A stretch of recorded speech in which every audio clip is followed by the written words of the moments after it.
He said it so easily, like it was nothing. Like the years I spent sitting quietly at that same dinner table meant nothing at all. He smiled as he picked up his glass and said, "Your best friend's housewarming party was so lovely. When are you gonna catch up?" He didn't even look at me when he said it, just kept cutting his steak like the words wouldn't land anywhere. But they did. They landed right where every ignored word, every small dismissal, and every quiet night had gathered like dust no one bothers to wipe away. I lifted my eyes slowly, steady and calm, and I said, "I hosted mine last year. You just weren't on the guest list." That's when the fork in his hand stopped halfway to his mouth, and for the first time in a very long time, the silence between us spoke louder than he ever had. Thank you for listening to me. It means a lot, and I'd love to know where you're watching from, so tell me down in the comments. My name is Nellie, and I live in New Hampshire, tucked away in a place that's quiet enough for the wind to carry its own stories. I've carried mine in silence for a very long time, but not tonight. Tonight, I want to let it breathe. You see, when I looked across that table and saw the way his hand froze in midair, it wasn't just about a dinner or some fancy party someone else hosted. It was about the years I sat beside him, smiling like everything was fine, while piece by piece I disappeared. He didn't notice how often my plate stayed half full because I was too tired to finish a meal, or how many nights I sat in the living room alone while he talked about other people's successes as if I had none of my own. I used to believe silence was a kind of strength, that being a good woman meant letting things pass, letting him talk, letting the world spin without asking it to slow down for me. I stood behind his spotlight for so long that I forgot how warm the light could feel on my own face. For years, I was the one who prepared the table, ironed his shirts, stood next to him at parties where my name never came up in conversations that mattered. He spoke about his work, about people who impressed him, about his friends, about Sarah and her perfect home and her perfect way of doing things. Every time he said her name with that effortless admiration, something inside me got quieter. He thought I didn't notice, but I noticed everything. I noticed when he stopped asking me what I liked. I noticed when his eyes began to drift through me like I was a chair at the table. I noticed when he could name the color of Sarah's new curtains, but not the way I'd painted our hallway 2 months before. I noticed how invisible I'd become. And that night, when he said those words, as if they were harmless, he didn't see the years packed inside my answer. I wasn't just responding to a comment. I was responding to a marriage where I had been seen less and less until I became almost nothing at all. What he didn't know was that I had quietly learned how to breathe without needing his air. What he didn't know was that the woman sitting across from him was no longer waiting to be seen. When I think back to how it all started, it almost feels like a slow kind of fading, the kind that creeps up so quietly that by the time you notice, a big part of you is already gone. When I met him, I was bright, full of plans, full of small dreams that were simple but mine. I loved the little things, like painting my own walls, picking flowers for the kitchen table, making a house feel alive. And in the beginning, he used to notice. He used to walk into the room and smile when I hung a new curtain or when I laughed too loud. But somewhere along the way, he stopped looking. He didn't stop talking. No, he just stopped seeing. And that kind of neglect doesn't happen like a door slamming. It happens like a quiet wind slowly blowing out the candles one by one until you're sitting in the dark, trying to remember when it got so cold. I built my days around him without even realizing it. I made sure dinner was ready when he came home. I made sure his favorite coffee was on the counter every morning. I made sure every holiday looked like a picture someone else could envy. He liked to show people that his life looked neat and perfect, and I played my part. He had the world, or at least that's how it seemed, while I was the shadow that held it all up. People admired the way our home looked, the way everything was in order, but no one asked who kept it that way. They looked at him and saw success, charm, and confidence. They looked at me and saw someone standing beside him, not someone standing on her own. And I let it happen. I told myself this is what love looks like, quiet and loyal, always supporting from behind the curtain. I told myself being a good woman meant staying soft, patient and grateful for crumbs. I convinced myself I didn't need to be the one whose name was spoken, that his smile should be enough for both of us. But I can tell you now, there's a special kind of loneliness that comes from being next to someone who has already left you in everything but name. You stop expecting questions about your day. You stop expecting your voice to matter. You stop expecting anything at all. There were so many moments when I wanted to say something, to remind him that I existed too, but I always swallowed the words back down like they didn't belong to me. He would walk through the door, distracted by his own world, and I'd smile like I was fine. He would talk about Sarah's cooking, or how beautiful her home was, how she made everyone feel welcome, and I'd nod like it didn't burn a hole through my chest. He thought it was harmless, that those words were just conversation, but he never saw what it did to me. I remember one night, I stood in front of the mirror, staring at my own reflection and realizing how quiet I had become. Not just in the house, but inside myself. I wasn't laughing like I used to. I wasn't creating like I used to. I was surviving a marriage where only one person seemed to shine. I had spent so many years trying to make him proud, trying to fit in his picture, that I had forgotten to paint my own. And standing there, looking at that tired woman in the mirror, I realized that no one was coming to rescue me, not even him. If I wanted my voice back, I was going to have to give it to myself. That thought didn't come like a loud announcement. It came like a whisper, a tiny, steady pulse buried somewhere in the quiet. I didn't act on it right away, but it stayed with me, growing stronger with every careless word, every ignored moment, every time he reminded me of someone else's life as if mine wasn't enough. And when he said that line at the dinner table about Sarah's housewarming, that quiet pulse inside me stopped whispering. It stood up. It looked him right in the eye. And it finally answered back. I started noticing the cracks on an ordinary evening. One of those nights when everything feels routine and quiet on the surface, but underneath, something heavy presses down on your chest. He came home talking about Sarah again, about the decorations she used, the way she made everyone feel special at her party, how everything she touched seemed to shine. His voice had that light, effortless tone he never used when he talked about me. It was the kind of tone people use when they're proud of something, and I stood there listening, feeling myself shrinking into the wallpaper, like I wasn't even part of the conversation. I smiled the way I always did, the practiced kind, soft around the edges, but hollow on the inside. I said nothing, just nodded, but inside I felt something shifting. For years I had told myself these things didn't matter, that comparisons were just words, that silence was safer than another argument. But that night, I felt every word like tiny needles pushing into old bruises that never healed. He didn't even realize the way his voice softened when he spoke about her, the way his eyes brightened, like she had something I never did. He didn't see how my hands clenched behind my back to stop them from shaking. And as he kept talking, I thought about how long I'd been standing in the shadows of someone else's brightness. How long I'd let myself believe that it was fine to be invisible in my own home. It was around then that I started asking myself questions I had buried for too long. How did I end up in a marriage where I had to watch someone else receive the admiration I once dreamed of? How did I get so used to being overlooked that I almost convinced myself it was normal? I stopped seeing him as the man I had built a life with, and started seeing the truth in front of me. He was a man who liked applause, who liked shining lights, who liked being the one everyone admired. I had been part of his story, but he had never really been part of mine. The more I sat with that thought, the more something inside me began to wake up. It wasn't loud or angry. It was steady. A quiet voice that reminded me I was still here. I had always been here. And if he couldn't see me, if he couldn't feel what it meant to love someone who stands beside him, then maybe it was time to stop waiting for him to notice. That night, as he went on about Sarah's perfect little party, I decided that my silence wasn't going to protect his comfort anymore.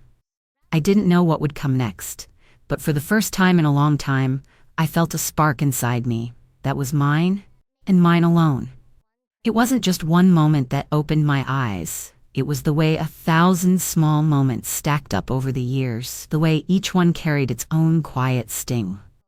Every time he walked through that door and talked about someone else's life, as if it was more beautiful than the one we shared, something in me shifted a little more. I remember sitting on the couch late one night, the TV playing softly, and realizing that it had been months since he had looked at me with real attention. Not the kind where someone just glances your way, but the kind where they actually see you. I couldn't even remember the last time he asked me what I wanted, what I dreamed of, or if I was happy. I had spent years building a home that no longer felt like mine. The silence between us had grown so wide that even when we sat at the same table, it felt like we were on different sides of a river with no bridge left.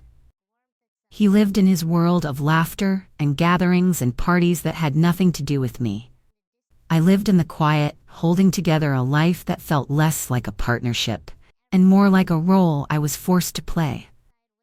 I kept convincing myself that this was what marriage looked like, that all couples eventually drift into a quiet routine. But deep down, I knew it wasn't routine. It was abandonment in slow motion. He didn't leave physically, but he stopped showing up a long time ago. It was the little things that hurt the most. He knew the date of Sarah's housewarming, but he forgot our anniversary. He remembered how her table was set, but he never noticed the flowers I changed in our kitchen every week. He remembered how she made everyone feel, but he forgot how to make me feel like I mattered. He didn't even realize that every time he spoke about her, I felt myself becoming smaller, like I was disappearing right there in front of him. And I hated that I stayed quiet through all of it. I hated that I let my silence protect a man who didn't even notice the weight of what he was doing to me. One night I sat in bed with the lights off, listening to the clock tick, and I asked myself a question that would change everything. When did I stop belonging in my own story? I lay there for hours, staring at the ceiling, feeling the heaviness of all the years I gave without being seen. It wasn't anger that filled me. It was a kind of calm, sharp clarity. I knew then that I didn't reclaim myself. No one else would. He wasn't going to wake up one morning and suddenly see me. That kind of magic doesn't happen when someone has decided long ago that you're just a quiet background in their world. I took a long breath that night and let the truth sink in. I wasn't just lonely. I was forgotten. And once you name something for what it really is, you can never go back to pretending it doesn't hurt. I decided then that my silence was no longer going to serve as his shelter. I wasn't going to beg him to look my way anymore. If I was going to matter, it wouldn't be because he decided I did. It would be because I chose myself.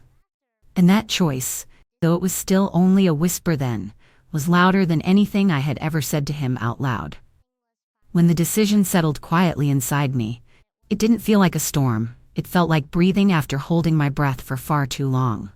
I didn't make any grand announcement, I didn't throw anything out, and I didn't cry. I just stopped waiting. I started walking through my own life with my eyes open for the first time in years. I began noticing the way the light fell on the streets I used to rush past, the little houses tucked away behind trees, the sound of my own footsteps when I walked alone.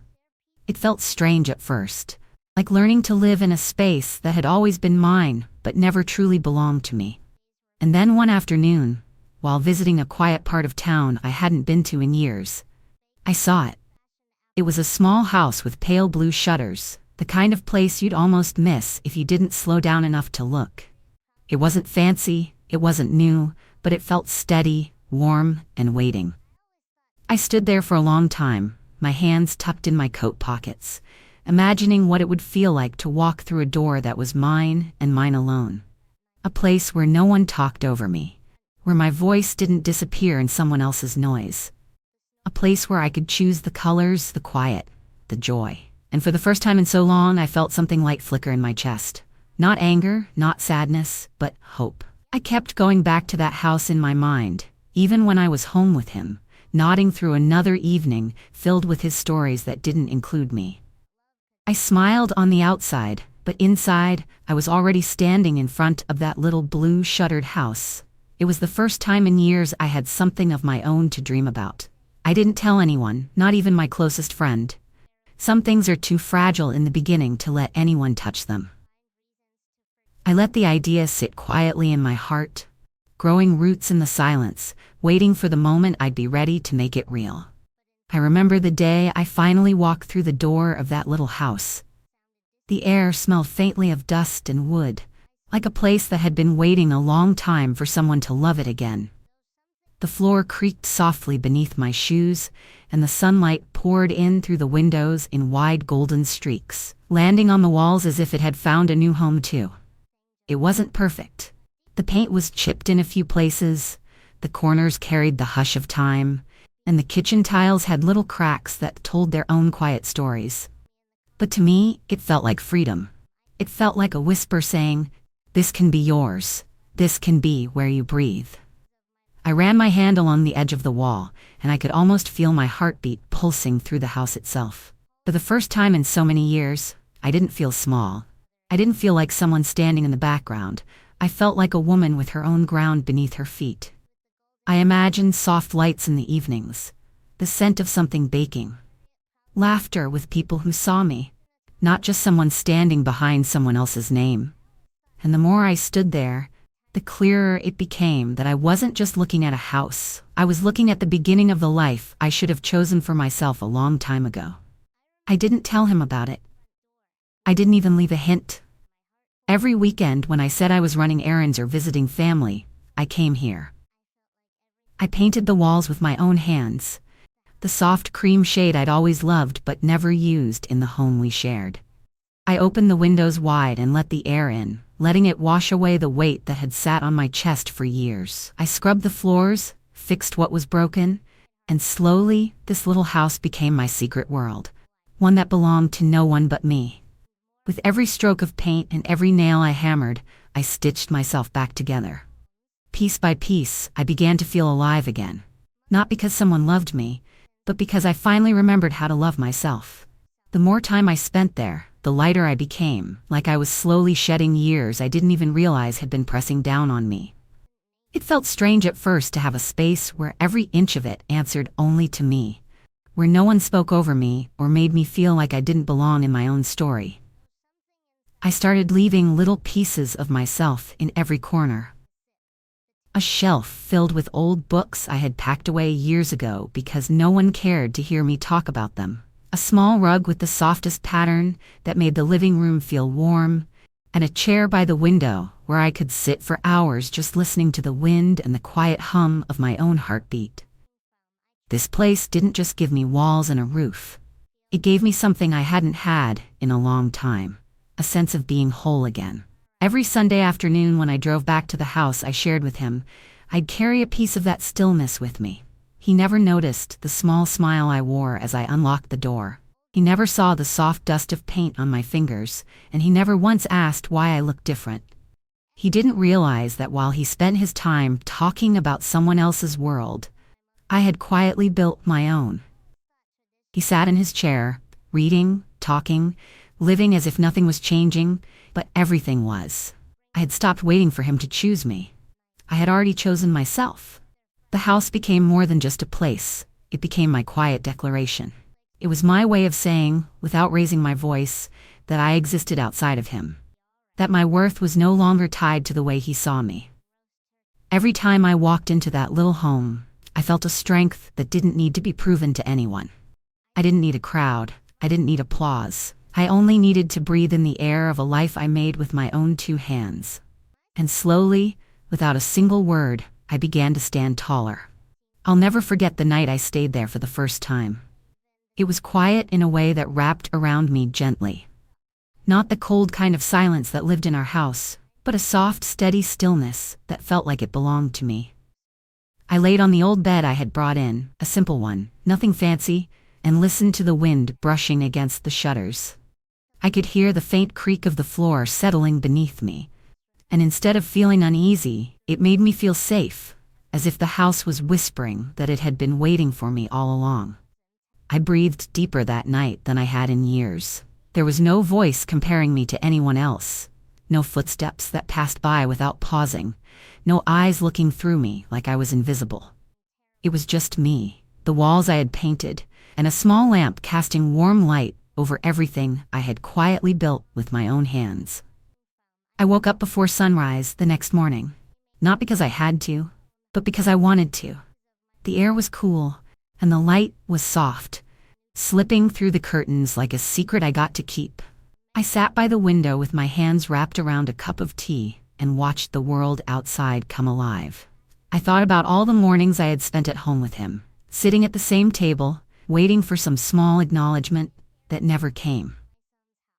And then I thought about how different this morning felt, how light it was to exist without needing to be seen. I had created a place where I didn't have to earn anyone's attention, where I didn't have to beg for space.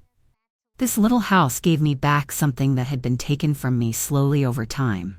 The quiet certainty that I was enough. From that moment on, every weekend became mine. I cooked simple meals there, walked barefoot across the floor I had scrubbed myself, and sat in silence that didn't ache. The house began to hold pieces of me the way his house never did.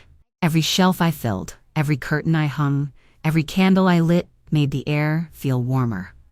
It became my sanctuary long before anyone else even knew it existed.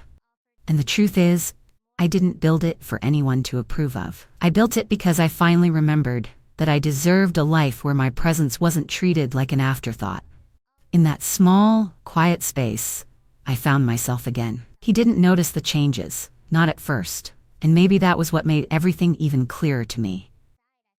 Week after week, I quietly slipped away into my own world, and he never once asked where I went or why I came home with paint on my nails or a different calmness in my face. He was too busy talking about other people's lives, about parties and plans that never included me. And for once, instead of aching over being left out, I let it happen. I let him keep living in his noise, because I had finally found peace in my silence. I no longer tried to make him see me. I no longer forced my voice into spaces that had long shut me out. I simply turned my attention toward the place where I could exist without asking for permission. I noticed the difference in myself before anyone else did. My steps got lighter, my face felt softer, and my mind wasn't constantly weighed down by the question of why I wasn't enough. In that house, I didn't have to perform. I didn't have to prove. I could sit on the floor with a cup of tea and feel more whole than I had ever felt at a table built for two, but lived in by one. And as that quiet strength grew inside me, I realized I didn't need to leave with anger to reclaim myself. I just needed to stop handing my worth to someone who had never cared to hold it. One evening, I came home after spending the whole day at my little house, the scent of fresh paint still clinging to my hands. He was in the living room, talking about some gathering he'd been to, his voice full of the same brightness it never had for me. I listened, but I was no longer hurt. I sat there, nodding, knowing he was describing a world that didn't belong to me anymore. What he didn't know was that I no longer needed a place in it. My world was already waiting for me, warm and alive, and he hadn't even noticed I'd left it behind, piece by piece. That was the quiet power of it all. I had built something real in the silence he created. And now, I was standing on my own ground, steady and unshakable, while he was still looking everywhere but at me. The night he finally learned the truth wasn't a night I had planned. It just happened the way quiet things often do. Unexpectedly, but with a weight that settles in the room like a slow tide. We were sitting at the table, the same table where so many of my words had disappeared before they ever reached him. He was talking about Sarah again, about how she had thrown another beautiful dinner, about how everything she touched turned out perfect. I listened, but I wasn't shrinking anymore. I wasn't the quiet shadow beside him. I was a woman who had built something he knew nothing about. And when he leaned back in his chair with that careless little smile and said, "When are you going to catch up?" it was as if the years I had buried rose to the surface all at once. I didn't raise my voice. I didn't let the anger he never earned fill the air. I simply looked at him and let the silence stretch for a heartbeat longer than he expected. Then I said, "I hosted mine last year. You just weren't on the guest list." And just like that, everything changed. His hand froze around his fork, his mouth stayed half open, and the room felt suddenly smaller. He stared at me like he was seeing someone new. But the truth is, I had been here all along. He just hadn't been looking. That single sentence carried everything I had built in the dark, every nail I'd hammered, every choice I'd made without needing his approval. He tried to laugh it off at first. That nervous kind of chuckle people use when they don't know what else to say. But it didn't land. The words hung in the air like they belonged to something too real to brush aside. His eyes searched my face for an explanation. But I didn't give him one. I let the silence speak for me because it was silence that had raised me back up. That was the moment he understood that while he was busy comparing me to someone else, I had built a world that didn't include him. He was a guest to a story he never cared to read. And as the quiet stretched between us, I didn't feel guilt or fear. I felt something steady, something right. It was the weight of my own voice finally taking its place at the table. He didn't speak right away, and for a brief moment, it felt as though all the noise that had filled the years between us had vanished into that single stretch of silence. His face shifted, not in anger, but in the slow, uncertain way of a man realizing too late that the world he thought he knew was no longer his. He set the fork down carefully, as if moving too fast might make everything collapse. His eyes moved over my face like he was searching for the woman he thought he still had, but she wasn't sitting there anymore. The woman who used to nod and smile and wait for crumbs of attention had quietly packed up everything she was owed and built a home where she no longer needed to wait. He asked what I meant, his voice softer than I had heard in years, and I watched him the way someone watches the closing of a chapter they've already outgrown. I didn't rush to explain. I didn't owe him that. All those years, I begged silently to be noticed, to be valued, and he never heard me. Now that my silence held power, he finally leaned forward to listen. I told him the truth in the same calm way I had built my little house, steady and measured. I told him about the place I had bought, the walls I painted, the weekends I spent building a life of my own, while he never once asked where I was going. I told him how it felt to create something that belonged only to me. His face tightened with a kind of quiet shock, and for the first time in so long, it was him who didn't know where to stand. The ground he assumed would always hold me in place had shifted beneath his feet, and all I had to do was sit there, calm and unshaken. I didn't shout. I didn't try to make him understand everything he had missed, because the truth was, if he hadn't seen me then, he would never see me fully now. That night wasn't about revenge. It wasn't even about anger. It was about standing in my truth without flinching. He had spent years making me feel small, and I had finally learned how to take up space without asking for his permission. That was my quiet victory, and nothing he said could take it from me. He sat there for a long time after I finished speaking, and the weight of everything he had ignored finally filled the room in a way my silence never could.